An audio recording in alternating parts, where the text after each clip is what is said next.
You know, I've always thought those obliging criminals who strewed their tracks with articles of personal adornment were an invention of detective fiction for the benefit of the author. Well, live and learn, my dear fellow. After all, you haven't been doing this job very long, have you? The merest amateur, I confess, whereas you, as a professional... Take a fatherly interest in your ambition. So come on, you found it. What are your deductions? Well, it's a charm. Sort of thing a woman wears as a brooch. Gold setting, all diamonds with 2 emerald eyes. Parker stones, too. Your turn, old Parker Bird. Well, now, let's see. You found this in the undergrowth, very near the spot where Cathcart was shot, but nowhere near the footprints of our number 10. In other words, I don't think our criminal, if that's what he is, has been strewing his tracks. So? Well, it could have been lost by a member of your own family and been lying there for days. Or it could have been lost by a previous tenant of the place. Well, we can soon find out if it's the first. If it's the second, the local police ought to have some record. I mean, it ain't the sort of thing one mislays without making a fuss about. What isn't? Oh, hello, Helen. Ever seen that before? No. Sweet. Where did you find it? Out in the garden. Thought you might have dropped it when you were flirting in the bushes with Jerry. Are you not changing? Dinner's just being served. And bless your kind heart. Some cold game pie and a bottle of Lafitte will do, I say, Charles. As you wish. Oh, Helen. Do you mind? Oh, sorry. If it ain't claimed, we'll make you a present of it, won't we, Charles? Don't be too late, Peter. Fleming's had a long day. Forget about us, old girl. We'll fend for ourselves. Peter, for your information, I'm confoundedly hungry. And you've got the night train to catch back to London. Yes, I know. Won't be a couple of minutes, Helen. Bon appetit. Peter, do you know how long it is since I've eaten? What? What do you make of this? Who put what down here? Approximately 2 foot by 6 inches and fairly heavy, I'd say. It's sunk in very deep. Look, and it's broken some of the planks. Yes. And it's sunken in deeper on the farther side, as though it was something bulky set on edge. You know, I would guess that was a suitcase. A suitcase? Mm-hmm. But whose? Yes, whose indeed? If we can assume it didn't stay there very long, it would have exceedingly visible in the daytime. But somebody might very well have thrust it there if they'd been caught with it at 3 o'clock in the morning and didn't want it to be seen. But when did they take it away? Almost immediately. Certainly before dawn, or even old Crease could hardly have failed to spot it. Well, it can't be the doctor's bag. It's the wrong shape. Oh, right you are. No, unless Crakes and his lads have been leaving things about, that was thrust there the night before last by... Well, let's see, who have we got? Cathcart himself, Gerald, even Mary, I suppose. Nobody else could be supposed to have had anything to hide. Except our character on the motorcycle. The unknown gentleman in the size 10 boots. Absolutely right, Charles. Too many clues on an empty stomach. Let's feed our faces, or you'll never survive that journey.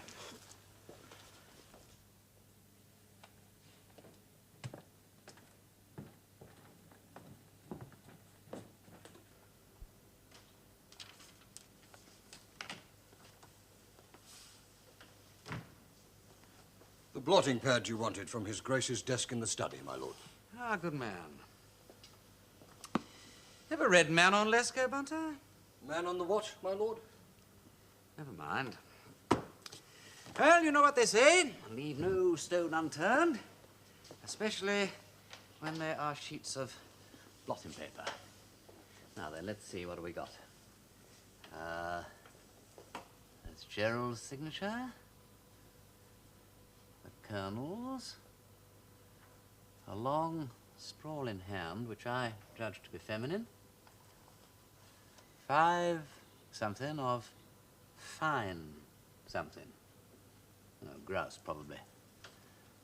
O-E is F-O-U... found, I suppose. Yes. But is there anything else you require, my lord? Information, Bunter, nothing more. Can't leave it all to Mr. Parker up in London. So I shall pay a call on Inspector Crakes. Yes, my lord. For you, Bunter, I have a somewhat more delicate mission. My lord?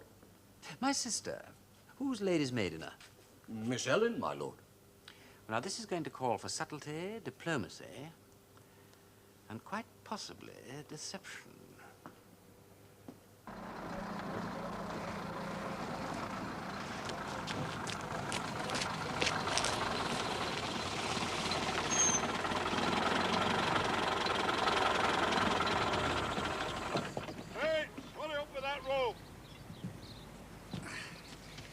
Craigs?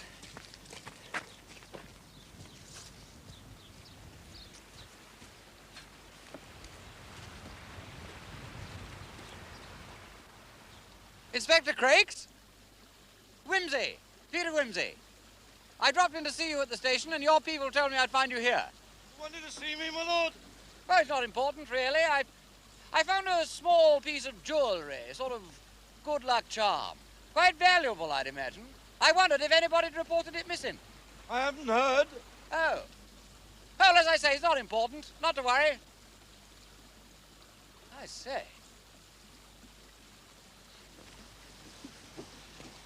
What have you got there? 1924 hand-built Pro Superior motorcycle and sidecar. 1150cc side valve, AMAC carburation, multi-plate clutch, tri-sump oil feed. Well, well, well. You'll notice the number plates missing, license holder removed. Petrol's still in the tank, stolen most like. Finished its job, run off the road, deliver it. Wouldn't you agree?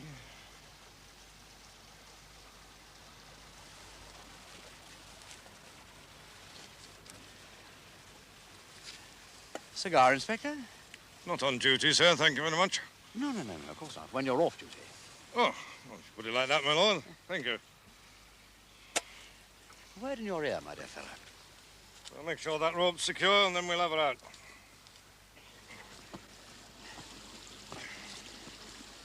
That somewhat nosy individual, Inspector, that they seem to have foisted on us from Scotland Yard. Oh, Parker? Yeah, that's the name. Now, you take a tip from me. If you want to put our nosy friend's nose out of joint and render a real service to the Duke of Denver, you will find the owner of that machine. If you have any information, my lord, it's your duty to inform the police. That is exactly what I am doing, Inspector. On the night of the crime, there was a prowler in the grounds of Riddlesdale Lodge. And you can take my word for it, he was right in that machine. But how do you know that Look, how is not important at the moment. Nevertheless, it does happen to be true. You find the chappie, Inspector, and you will be one up on Parker of Scotland Yard. Nothing I'd like better.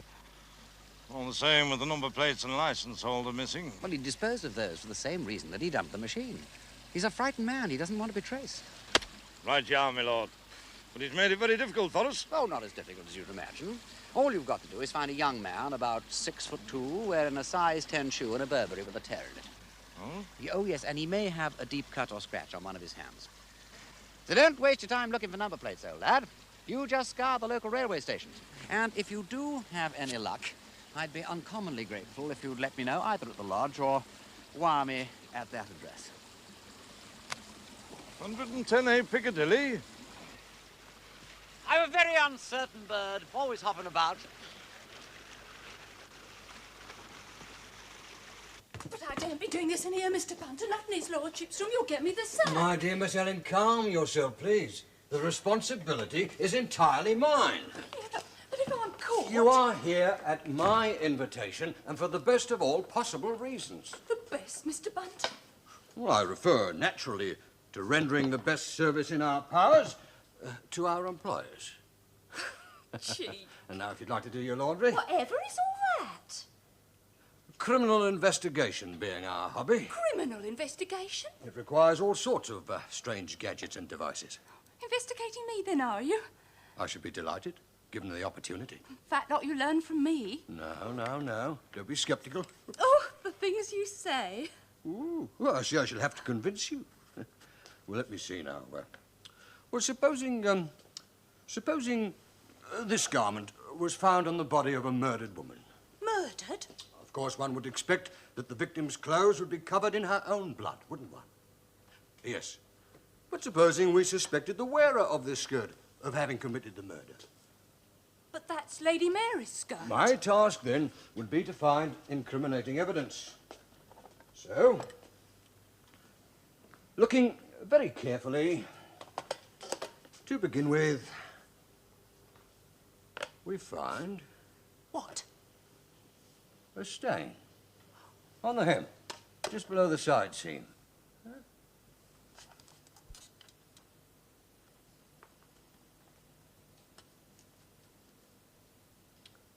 Red.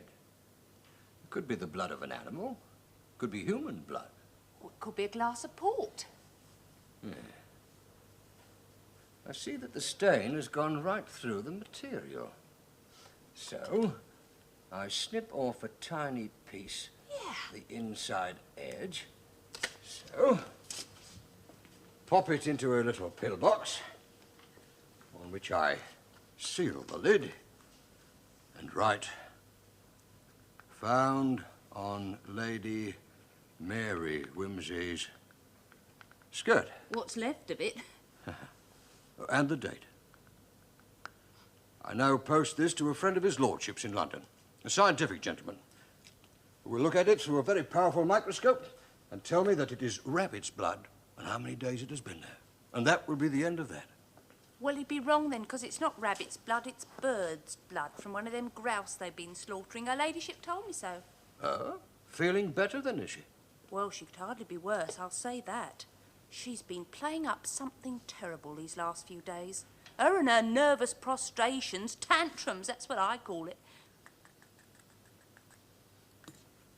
Not more blood. Gravel from Lady Mary's skirt. Found 6 inches from the hem. And, so that this little one won't be lonely, silver sand found on Lady Mary's skirt. Now, if this blood proves to be human blood, and there is gravel and silver sand in the vicinity of where the body was found, well, then, of course... But what would you say, Miss Helen? Dunno, I'm sure. That the wearer of this skirt, although not being necessarily guilty, nevertheless has a great deal of explaining to do. Yes, well, I'll tell you one thing, Mr. Bunter, explaining or no explaining. She wasn't that fond of the captain. Never appreciated him. That's what I said to Cook at the time, and she agreed with me. Uh-huh.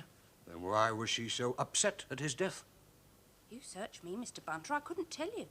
I mean, it's not so long since she was balmy about that other fella. Indeed? And which other fellow was that one, my dear?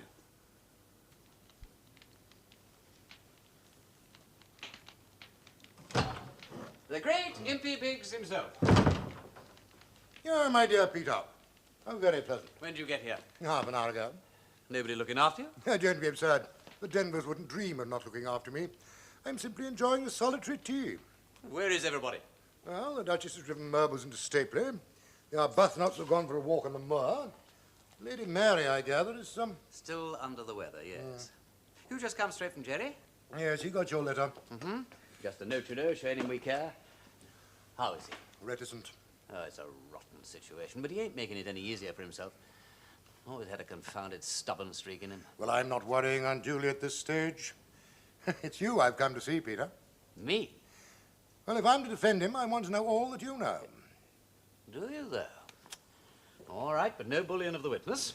I think we can make a case out of this, even if we can't find that mysterious man on his mysterious motorcycle. Oh, yes, I have my sources. Denver's silence is an awkward complication, of course, but, did you say that you put the police on to find this other fellow, by the way?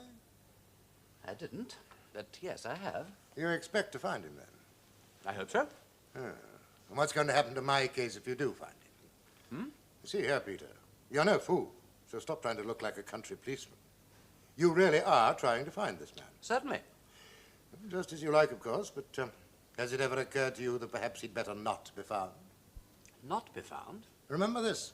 Once the police get hold of a thing or a person, it's no use relying on my or Mabel's or anybody's professional discretion. Everything's dragged out into the light of common day.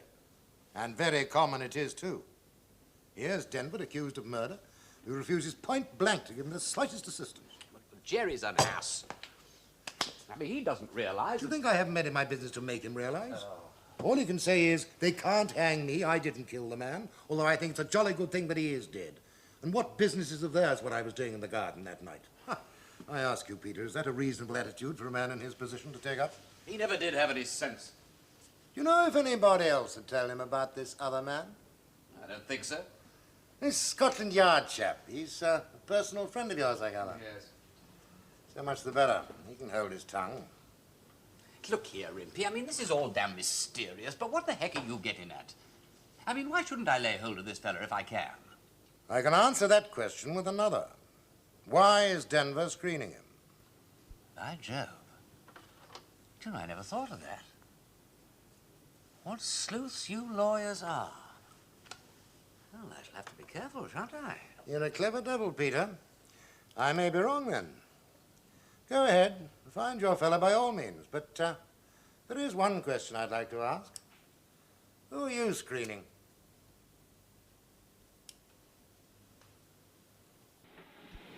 Hello? Is that you, Peter? Yes? It's Charles here. Did I get you out of bed? No. You all right? Well, of course I am all right, old chap. Roused from the sleep of innocence, but I'm all ears. Where are you ringing from? Victoria Station. Going on the night ferry to Paris. Yes, I thought you might be. How'd it go? Oh, not very exciting. You went over Cathcart's place in Albany? Yes, it was an absolute desert. Your brother-in-law-to-be was the model of discretion. There were no papers at all except a few bills and receipts. Oh, there was one bill of mild interest, though, from a beauty specialist in Bond Street. Beauty? What, in his name? Yes. I went round to see her. Apparently, when he was in town, he used to go there once a week for treatment. Good Lord. Anything else? A couple of modern French novels. Oh, and another copy of Manon. Manon? Yes, with what the catalogues call curious plates. He must have had a life somewhere. So you're nipping over to Paris? Yes, I've been in touch with the Sûreté and the Credit Lyonnais. They're going to provide me with his papers, especially his account and checkbook.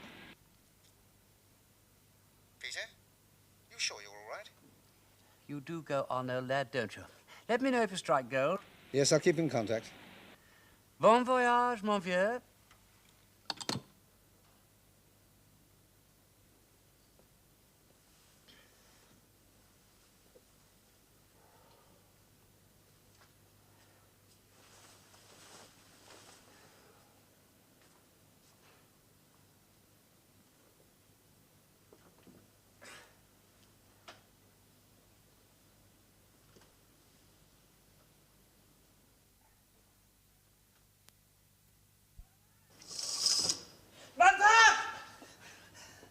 A bad night, my lord? Oh, ridiculous, ain't it? Damn war's been over for 10 years now. Always the same dream. Oh, it's claustrophobic stuff. Here you scratching away, me old sergeant, but you never seem to get to me.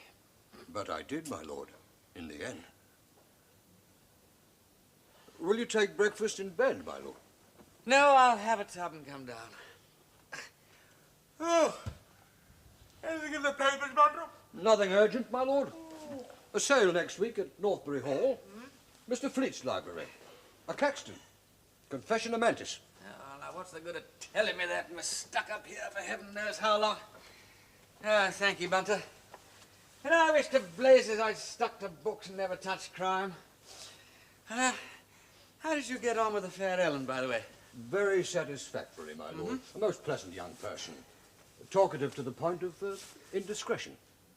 But not beyond the point. Oh, yes, my lord. What about my sister's skirt? I found some specimens and posted them to Dr. Lubbock. Good man. Facts, Bunter, must have facts.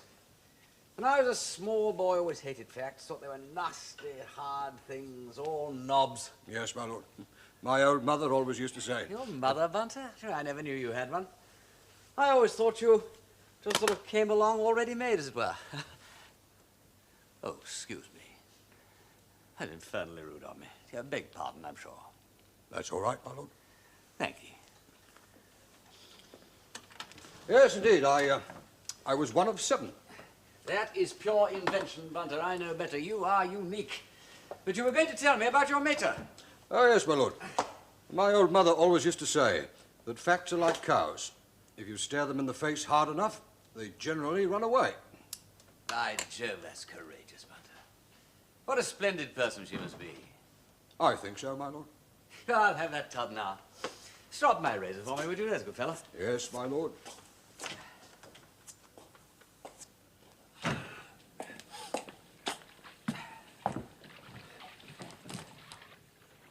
Damn. Won't be long. Who is it? Mary? Peter. Hello, thing. How are you? Haven't clapped eyes on you yet? Sorry you've been having such a rough time of it. I can't hear you. It'll keep.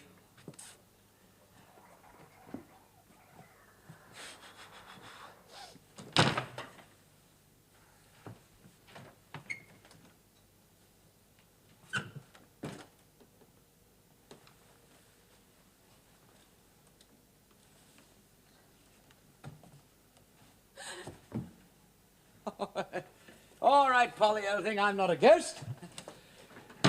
Well, what's the matter? Something wrong? Oh, now, come on, old girl. I know we've never seen enough of each other, but I am your brother. If there's some sort of trouble, tell me.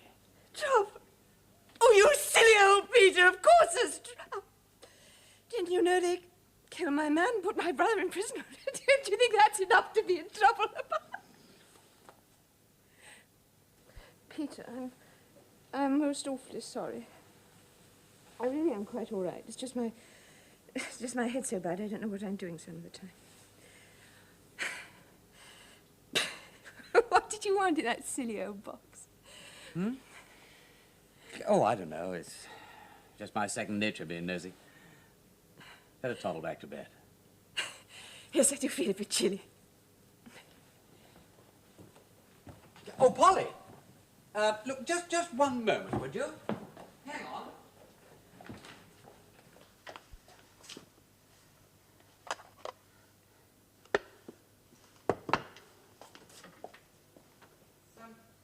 This yours, by any chance? No, I've never seen that before. Sure? Yes, absolutely sure. Oh. You know why you girls wear such flimsy little pie jams in this beastly climate beats me.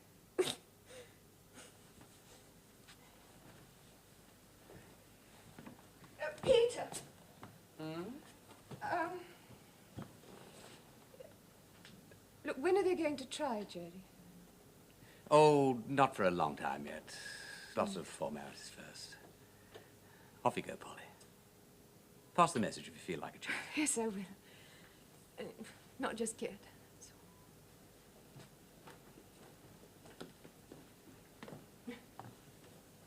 My lord? Thank you, Bunter. Bunter, what do you say you found on that skirt? Blood, gravel, and silver sand, my lord. Silver sand? There was something else, my lord. Hmm? I learned from Miss Helen. It involves Lady Mary.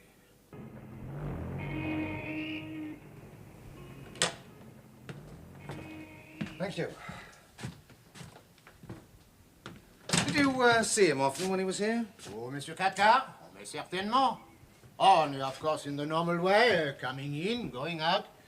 Mais il était très gentil. Very polite, always. What about visitors? Monsieur? Visitors, friends, amis. Oh, a man so handsome, but of course he was popular. Friends, of course. Parties. Parties? How you say, je de carte for the cards. For money? For cards. Very often. Regular? Oh, sometimes. Mais toujours très élégant, a gentleman in evening dress. Did you ever overhear them quarrelling? Quarreling? What's so funny? Oh, Monsieur quarreling. Monsieur Cathcart always. He was correct. What about women? Never. Never? Never at all. Oh, except once. Once? Last February, he gave a lunch party for some ladies. Do you know who they were? Oh non, monsieur, mais c'était très comme il faut. One of them was his fiancée. Une belle Anglaise, une blonde. Ravissante. Did he go away often? Partir often. Oh, this apartment was his pied-à-terre in Paris. Sometimes he would away. We were not seen for weeks, even months. Did he keep a valet? A valet? Non, monsieur. Ma cousine, Madame Leblanc, she looked after him and cleaned for him when he was here. This Madame Leblanc, I'd like to talk to her. Is that possible? Oh, she will tell you no more, but certainement she lives very near. I can send for her at once. That's very kind of you, monsieur, but not at once, if you don't mind. I'd like to look around the apartment first. Monsieur? Shall we say in about an hour's time? 1 hour, 1 year, as Monsieur l'Inspecteur desires. Oh, Peter. Have the police come up with anything yet? Not so far. Deuced odd about that motorcyclist, Johnny, I must say. Odd. Well, if he came on the main road, why the devil didn't somebody spot him? But he could have come over the moor from Weardale. It's only a minor road, but it's not too bad. I say, that's an idea. Especially if he wanted to keep out of view. It runs over Wemling Fell. Wemling Fell? Crosses the River Red. Yes, hang on. Wemling Fell, got it, yes? Crosses the River Red. Uh-huh. Skirts the swamp and drops down past a farm. A farm? Grider's Hole, I believe it's called. Oh, it doesn't seem to be marked. Oh, yes, here it is, Grider's Hole. It's only a rough track, but he could have come that way. He could indeed. How far is it? Well, over the moor. Oh, about 2 miles, I suppose. I think I'll take a stroll out there. Mind the swamp, Peter. Hardwell tells me he's seen a sheep sucked clean under in less than 3 minutes. Oh, thanks, Helen. Well, if I'm late for lunch, you'll know why.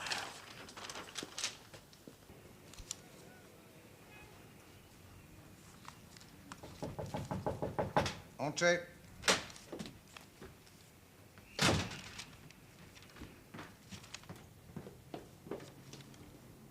Madame Leblanc?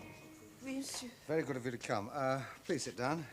Le pauvre capitaine. I could not believe it when I heard the news. I shall remember him always. Thank you, monsieur. Yes, it's a very sad business. Tell me, was he a good employer, madame? Oh, indeed, monsieur. He was a very charming young man, very generous. He interested himself in my family. Do you remember earlier in the year when his fiancée came over to visit him? Oh, certainement. I myself served them le déjeuner. Do you remember anything special about the occasion? No, monsieur. It all passed off very happily. Did the young lady make a strong impression on you? Il était très distingué, very English. Mais le Capitaine Cathcart was an exceptional man. So handsome, but serious. He deserved a wonderful wife. For my taste, she was not enough warm. I see. What about the captain's habits? All good, none bad. That doesn't sound very human. No vices? I do not know what you mean in that respect, monsieur. He was very tidy in his habits. Not like some Englishmen I have known who keep their affairs sans dessus dessous. He was very elegant in his dress, and for his toilette, he was like a woman. Pauvre petit garçon. Excuse me. Yes? Yes, speaking. Ah, Monsieur Parker? This is Jean Jacobo, Quai de Lyonnaise. I received your message. With regard to the affairs of Monsieur Cathcart, I doubt if I could be of much help. But if you could be here at, say, 3:30, I will be pleased to assist what little way I can.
Recent morning, ain't it?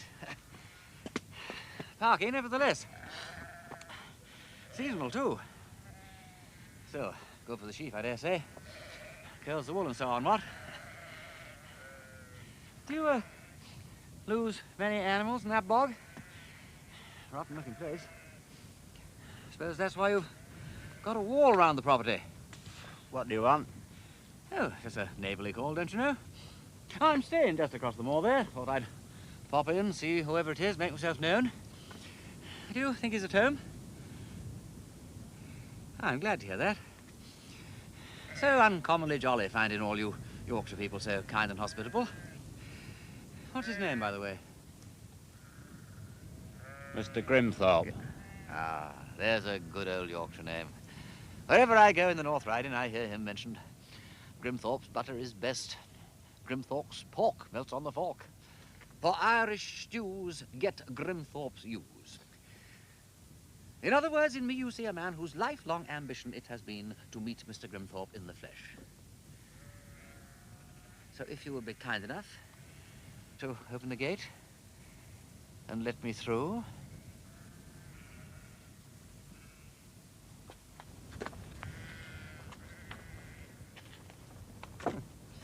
Oh, that's no unkind of you. I take it I'll find the master in the house.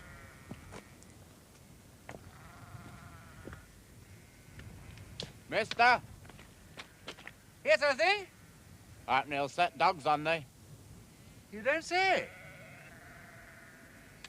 Thanks for the warning.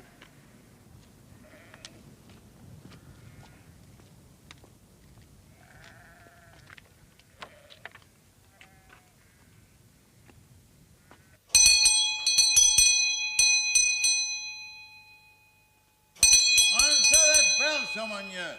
Answer it, damn you all.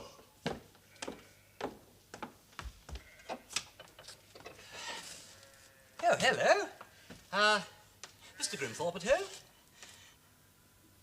Mr. Grimthorpe? Who is it?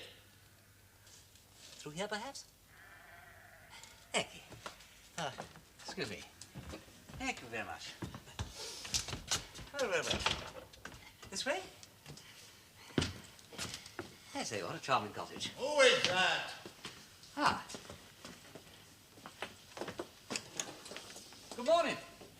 Hope you'll excuse me dropping in like this. I'm staying over at Riddlesdale Lodge. What of it?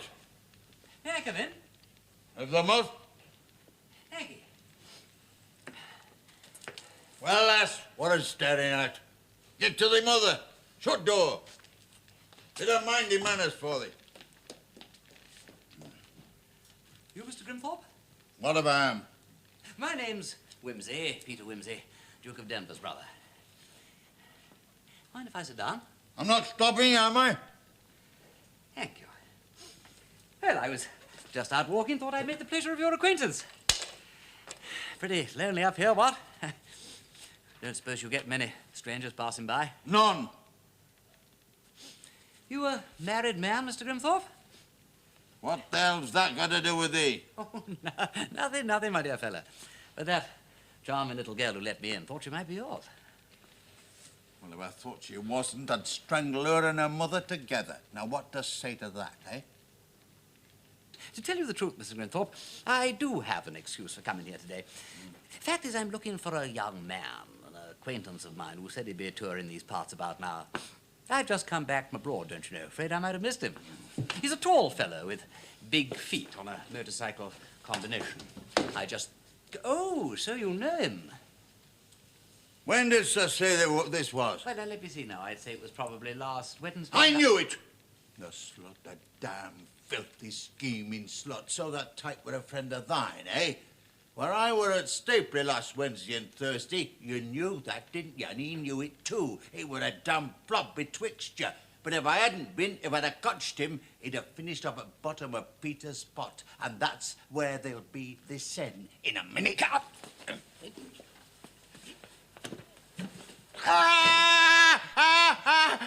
That won't do, Mr. Grimthorpe. Oh, no, that's not nice at all. Might murder a fellow like that. And it's a nasty business murder. Now, you just behave yourself, old lad. Get out of my house. Certainly. I have to thank you for a most entertaining encounter. Get out of my house. Sorry you couldn't help me with my friend. Nero! Nero! Come, boy! Come, boy! Get him, Nero! Come on, boy!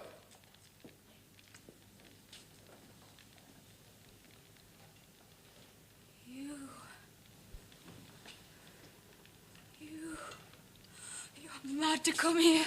Oh, quick, you mustn't stay. He's gone for the dogs. Madam, I'm afraid you have the advantage. Run, the dogs. Oh, my God, what will become of me? Go! Go, you don't want to see me killed. Oh, go, man, no pity. But you need my help. No. Stay and he'll murder me for sure. Go. Go.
Jake! What this the little pass for, man? Nothing else I could do. Any road, there were no call to set dog on him. Damn idiot. Shut their mouths. Come on, Nero, come on.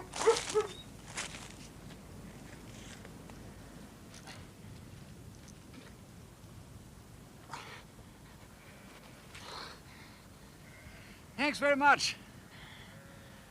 Afraid I caused unintentional mischief. Tis master's way with them as comes to look at missus. I'd best keep away, unless they want their blood on the head.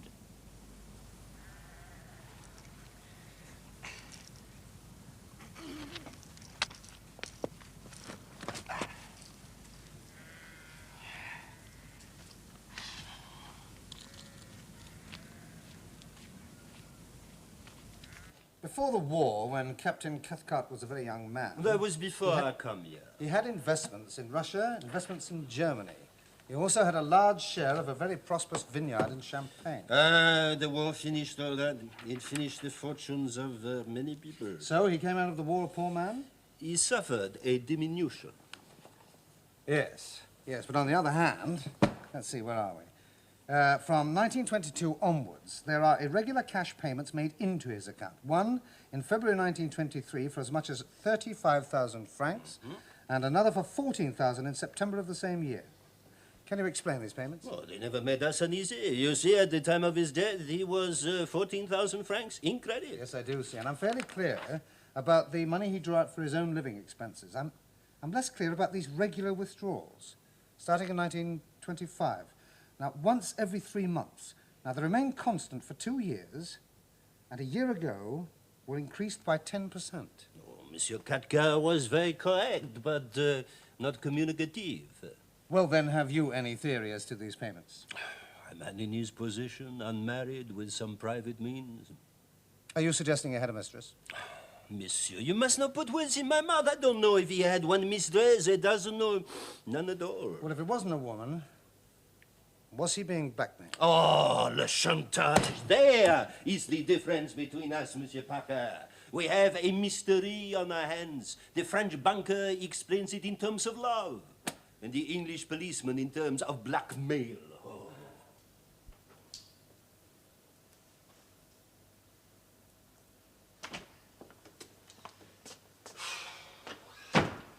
Had a pleasant day, my lord. Pleasant? An anemic description, Bunter, for my robust adventures. In the space of the last few hours, I have inhaled the stench of an infamous swamp known as Peter's Pot, crossed swords with a jealous ogre of a husband, and succeeded by only centimeters in saving the seat of my bags from the fangs of a Baskerville-sized hound. In short, Bunter, his lordship is a shadow of his former self and badly in need of stimulant. Stout fella. I'm glad your lordship came to know how. Ah, so am I, Bunter, so am I. But it was touch and go. Meanwhile, I suppose nothing's been happening here? On the contrary, my lord. The arrival of the Dowager Duchess has caused rather a stir. My mother here? About half an hour ago. Her Grace fetched her Grace from Stapley Station. Well, I must see her, Bunter. Where is she? In her room? I fancy she's with Lady Mary. Mother! Oh, how wonderful to see you. Now then, how are you? Looking a little peaky? No, I'm top hole, Mother, thanks. How was York? Oh, depressingly medieval. Is that why you left it so soon? Oh, your obstinate brother. That's why I left. Isn't it strange? Of my 3 children, I always regarded you as the problem one, and now I'm forced to revise my opinion. Really, Mother? Well, I don't think you have to. I mean, I know poor old Jerry's landed himself in this most frightful jam. No, don't excuse him, Peter, dear. I wouldn't say this to anyone else, but he's behaving not only with the obstinacy of a fool, but with a great lack of consideration for the rest of his family. And as for your sister... Now, Polly's had a rotten shock. I don't know what she's had. But when I discover she's warming her thermometer on her hot water bottle to promote her temperature and has swallowed the entire contents of a bottle of ipecacuanha so that her symptoms become even more convincing... Mother? It's true.